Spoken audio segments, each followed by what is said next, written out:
Imagine waking up to find that the nerve center of American global strategy, the body that connects every diplomatic, military, and intelligence wire running through Washington, has just been slashed in half.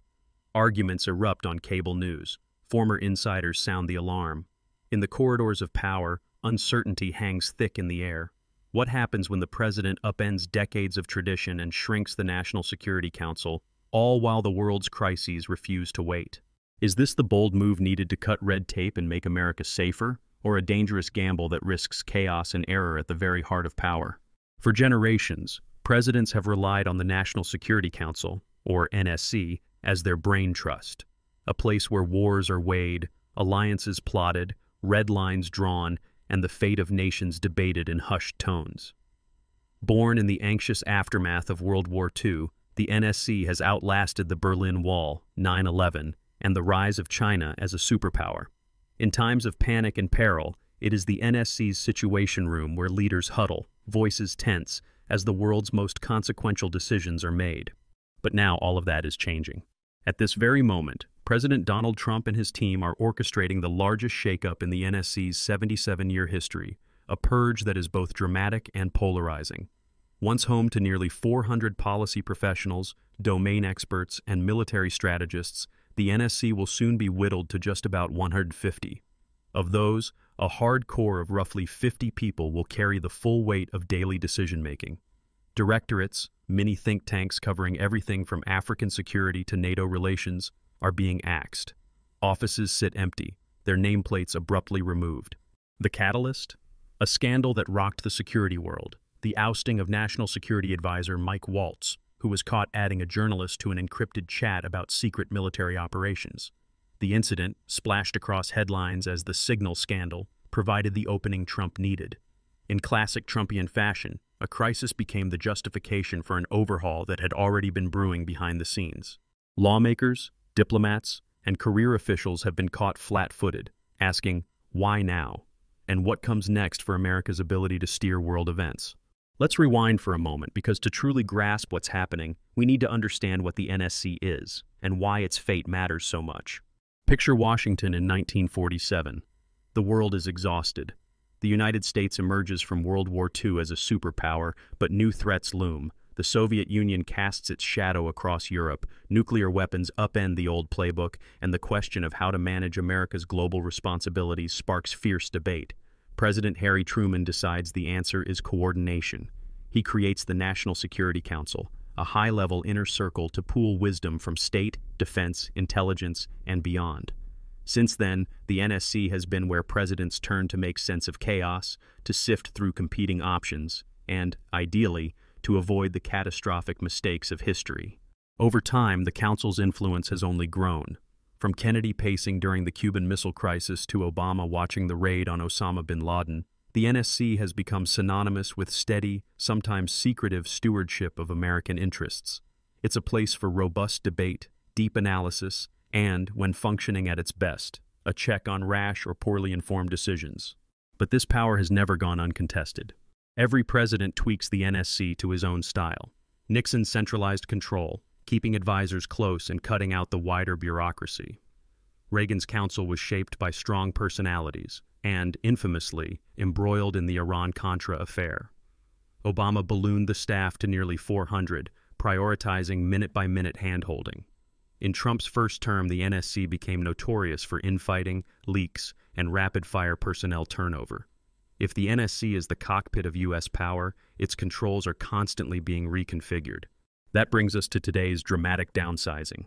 President Trump, never one to hide his distaste for what he calls the deep state, has made clear that he wants a council that is fast, loyal, and above all, aligned with his vision. As one White House official bluntly stated, the NSC is the ultimate deep state. We're gutting the deep state. But is this about efficiency or control? Step inside the West Wing and you'll find an almost palpable air of tension. Staffers once tasked with intricate policy planning are now being told to pack up and leave, many with just 30 minutes to wipe away years of work. Support staff, subject matter experts seconded from the Pentagon and state, are being sent back to their agencies, their expertise suddenly deemed surplus. Marco Rubio, now the acting National Security Advisor, is pushing forward. The NSC will now be better positioned to collaborate with agencies, he insists. Some see this as overdue streamlining, others as a recipe for disaster. Entire directorates have vanished overnight. The African Affairs Office, gone. The unit coordinating with multilateral organizations like NATO, also axed. Key posts, like the top job for Latin American affairs, remain unfilled. Some staffers didn't even survive a round of loyalty interviews, overseen in part by controversial figures like Laura Loomer, who allegedly flagged those seen as insufficiently loyal to the president's agenda. Loyalty, not expertise, has become the new currency of survival in the White House. Dissenting voices, so vital in crisis, are being muted or outright dismissed. A former NSC staffer, speaking on background, puts it starkly. Less people means less control of the bureaucracy. It's terrible. Elaine Camark, a senior fellow at the Brookings Institution, warns, downsizing the NSC transforms it from a powerful policy-making body into a small organization. It's not just about who sits at the table, but whether America's decisions are being properly vetted at all. For supporters of the shakeup, this is exactly the point. They argue that NSC bloat created slowdowns and turf wars, robbing the president of agility. As one senior Trump administration official explained, the NSC's bureaucracy may have been necessary for other presidents, but not Trump's team. But critics, including many diplomats and military leaders, see danger ahead. They warn of groupthink, where only favored opinions are heard.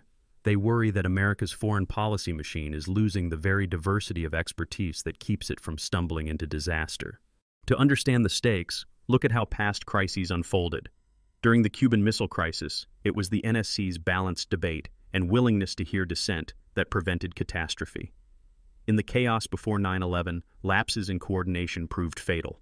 The Council's value is not just in speed, but in the broadness of its vision. And now all of that may be changing fast. Behind the scenes, the dynamics are shifting in ways that could have ripple effects far beyond Washington. The restructuring explicitly aims to transform the NSC from a body that shapes policy, a think tank and internal check, into one that simply implements the president's will. The State Department and Pentagon are being elevated, but analysts warn this could spark bureaucratic balkanization, rival departments jockeying for power, each defending their turf with little central coordination. If the past is prologue, these turf battles risk confusing allies, emboldening adversaries, and opening dangerous gaps in America's ability to respond to crises. A policy analyst quoted in recent coverage remarks, "The restructuring is expected to enhance the roles of the State Department and Defense Department. But will these agencies, long wary of each other's intrusions, truly cooperate, or will they start pulling in different directions?" And there's another, even more unsettling possibility, that the NSC evolves into little more than an echo chamber for the president, its historic function as a check, its ability to present unvarnished truths, eliminated. In this scenario, dissent becomes treason. Mistakes go unchallenged until they become disasters. On the other hand, for a president who thrives on direct action, trims the bureaucratic fat, and demands loyalty, perhaps this is the system working precisely as intended, streamlined, swift, undivided. But at what cost? Already, seasoned diplomats and military planners are feeling the shockwaves. The abrupt firing of staffers, some walked out with no warning, has sent a chill through Washington's tight-knit foreign policy community. Allies are quietly expressing concern. If America's decision-making core is in turmoil, who do they call in a crisis? Who exactly is steering the ship? And what happens when the world throws its next curveball? A new crisis in the Middle East, a cyber attack from Moscow, a trade war with Beijing? Will a leaner, meaner NSC truly be fit for purpose? Or is the United States stumbling into a new era of risky improvisation at the very center of power? The questions are urgent, the risks unprecedented. As the dust settles on Trump's NSC revolution, the world waits and wonders if the bold bid for control will prove America's greatest strength or its fatal flaw. So, as senior officials clear out their offices and new gatekeepers like Andy Baker and Robert Gabriel step into the spotlight, a crucial question hangs in the air. Has the United States really made its decision-making more agile, or has it just pulled the plug on the very system designed to protect it from its own blind spots? And given a world that refuses to slow down, what happens if the next crisis strikes before the new order is even in place? As the dust settled in the West Wing, the question on everyone's mind was clear. What would the new National Security Council actually mean for America's safety and for the world? With hundreds of experts shown the door, entire directorates, like those handling African affairs or NATO, simply erased, and a fresh team loyal to the president stepping in, the future carried both promise and peril. For decades, presidents have grumbled about the NSC's size and influence, but few dared to swing the axe so deeply. Now, the leaner NSC is justified as a path to faster, more decisive American action, an antidote to the so-called deep state. President Trump's supporters argued that this move would finally unshackle the Oval Office from foot-dragging bureaucrats. The NSC's bureaucracy may have been necessary for other presidents, but not Trump's team, said one senior official. The image, a streamlined war room, poised to react in real time, no dissent, no delay. But as former staffers quietly cleared their desks, often in less than half an hour with security watching, some warned of a dangerous overcorrection. Less people means less control of the bureaucracy. It's terrible, lamented a recently ousted policy expert. Elaine Camark, a veteran policy analyst, was even more blunt. Downsizing the NSC transforms it from a powerful policy-making body into a small organization. So, what are the real-world consequences of this dramatic shift? Let's peer into the possible futures that could unfold. First, the scenario that White House officials seem to champion: the illusion, or perhaps the reality, of efficiency. With a core staff of just 50, down from nearly 400, the new NSC could indeed move at lightning speed. In a sudden crisis, say a terrorist attack or a cyber offensive, decisions might come in minutes, not hours or days. The endless rounds of consensus building, the infamous memo wars, gone. New deputies like Andy Baker and Robert Gabriel are seen as fiercely loyal, ready to execute the president's will without hesitation. But here's the catch: speed can be a double-edged sword. Without diverse voices and rigorous debate, blind spots multiply. One former staffer described it as fighting with one eye closed. Sometimes the slow grind of analysis is exactly what prevents costly errors. The lead-up to the Iraq War is a cautionary tale. Decisions made by tight-knit, insular groups can miss crucial facts, sometimes with catastrophic results. Second, the risk of fragmentation, what some analysts call bureaucratic balkanization. By shrinking the NSC's reach, power flows back to other agencies, the State Department and Pentagon. On paper, that sounds logical. Let the diplomats and generals lead. But in practice, it opens the door for turf wars. Interagency feuds have dogged U.S. foreign policy for generations.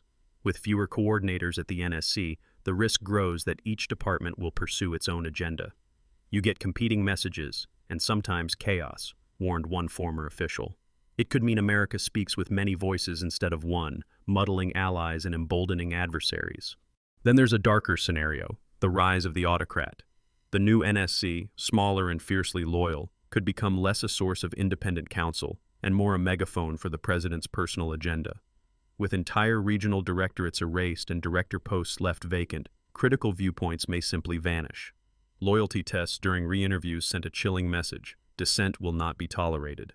One senior official bluntly said, "The NSC is the ultimate deep state. We're gutting the deep state." But in uprooting a culture of deliberation, America risks groupthink, and ultimately, costly mistakes that no staffer dares challenge. Let's not forget the practical implications in the wider world. International partners have learned to rely on the NSC as a source of continuity, even as presidents come and go.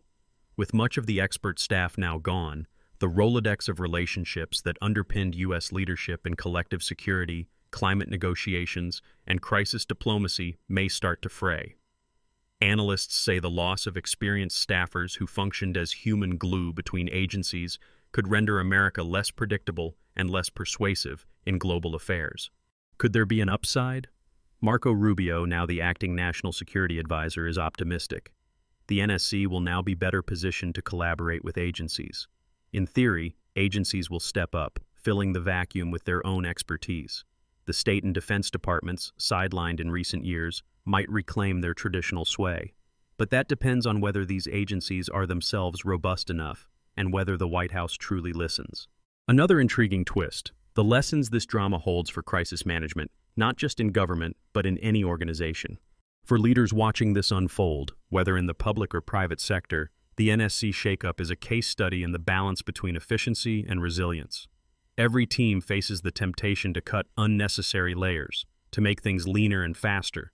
But as history shows, systems built only for speed can snap under unforeseen pressure. The very complexity that frustrates leaders can be a safeguard against error. So what does this mean for you, the viewer? Whether you're leading a team, managing a project, or just navigating daily life, the lesson is clear. Beware the allures of speed without scrutiny. When you cut away dissenting voices, you risk blinding yourself to risks and opportunities. The healthiest organizations, like the most resilient governments, build in space for debate, even friction. They recognize that robust systems may look slow, but often prevent disaster. And consider the value of institutional memory. The NSC's longtime staffers weren't just bureaucrats, they were walking libraries of precedent and relationships. Their sudden absence is a warning about how easily critical knowledge can be lost. In your own career, think about how your team preserves know-how and be wary of purges done in the name of loyalty. Still, we can't ignore the power of renewal. Every institution needs to adapt. For too long, the NSC may have become bloated, slowing action with endless process. At some point, leaders do have to make tough cuts, shaking loose calcified habits. But the key is to balance renewal with continuity, to bring in fresh eyes without blinding yourself to past lessons. So, circling back to the big question, will a leaner, more loyal NSC make U.S. strategy swifter and stronger, or dangerously brittle for the next global crisis? The answer, honestly and perhaps uncomfortably, is that no one knows for sure.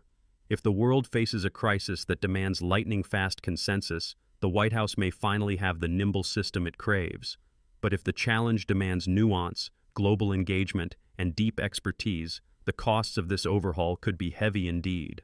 History is rife with moments where unchecked speed led to disaster, from the Bay of Pigs to the scramble into Vietnam.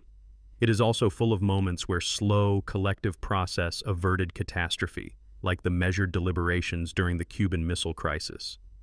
The true test of this NSC may come when America faces its next moment of peril. Will the inner circle see the whole picture, or only what they want to see? Will allies trust American leadership, or be left reading contradictory signals?